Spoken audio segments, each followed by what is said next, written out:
Polio রোগে হাতের আঙুল অসম্পূর্ণ, 3.5 আঙুলে দিয়েছিলেন নিট পরীক্ষা। দেশব্যাপী পরীক্ষায় সফল হন মালদহের বৈষ্ণবনগরের চরসোজাপুরের প্রশান্ত মণ্ডল।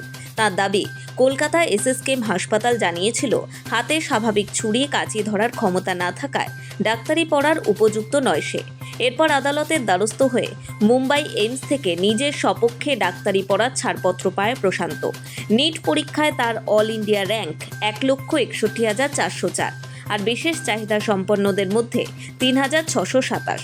বৃহস্পতিবার হাইকোর্টের বিচারপতি বিশ্বজিৎ বসু বিশেষ সংরক্ষণের সুযোগ দিয়ে প্রশান্তকে ডাক্তারি পড়ার ভেরিফিকেশনের নির্দেশ দেন।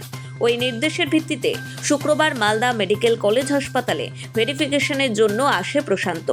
সরকারি আধিকারিকেরা তার বিভিন্ন নথি খতিয়ে দেখেন। তার সিংহভাগ নথি গৃহীত হয়েছে, তবে SC certificate up to date না থাকায় তা গ্রহণ করেনি ভেরিফিকেশন বোর্ড। এরপরে মালদা মেডিকেল কলেজ কর্তৃপক্ষ যোগাযোগ করে স্বাস্থ্য ভবনে।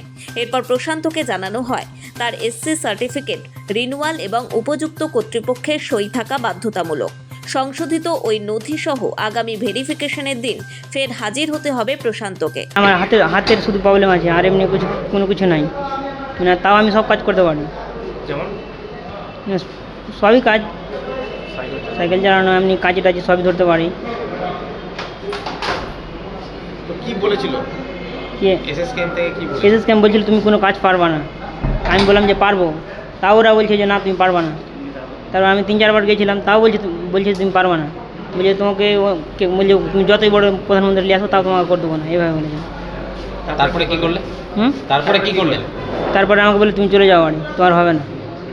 কি করলে তারপরে তুমি? তারপর আমি আদালতে গেলাম, হাইকোর্ট করলাম। হাইকোর্ট করার পর এবার আমাকে মুম্বাই ট্রান্সফার করলো, মুম্বাই এমসে।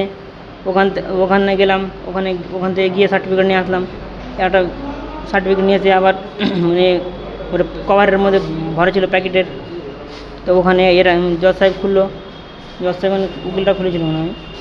যাই হোক, রিপোর্টে কি বলা হয়েছে? রিপোর্টে বললাম সাকসেস হয়। তাহলে এখন ডাক্তারি পড়তে অসুবিধা নেই? না। তো আজকে এসেছিলাম মালদা মেডিকেল কলেজ হসপিটালে ওকে নিয়ে। তো যাই হোক, সব ঠিক আছে যেটা এনেছিল এইমস হসপিটাল থেকে।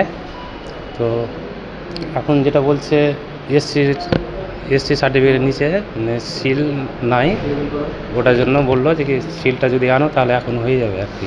প্রশান্তর সঙ্গে আলাদা করে কথা বলেন মালদা মেডিকেল কলেজের অধ্যক্ষ পার্থপ্রতিম মুখোপাধ্যায়। তাকে সব ধরনের সহযোগিতারও আশ্বাস দেওয়া হয়। এটা একটা অসুবিধা হয়েছে, টেকনিক্যাল ফল্ট হয়েছে। সেই ফল্টটা হওয়ার জন্য সেইটার অসুবিধা থাকার জন্য ওই ব্যাকওয়ার্ড ক্লাসের অফিসাররা সেটিকে মঞ্জুর করেননি। যেহেতু তারা মঞ্জুর করেননি, আমরা আজকে ওটা ভেরিফাই করতে পারলাম না। ওটা কারেকশন করে দেওয়ার পর আমরা বিষয়টা করা যাবে। তবে শারীরিক বিশেষ চাহিদা সম্পন্ন প্রশান্ত মুম্বাই এইমসের ছাড়পত্র আর হাইকোর্টের বিচারপতির নির্দেশ পাওয়ার পর ডাক্তার হওয়ার ব্যাপারে অত্যন্ত আশাবাদী। মালদা মেডিকেল কলেজ হাসপাতালে ভর্তি হতে চায় প্রশান্ত। নোবেল বাংলা।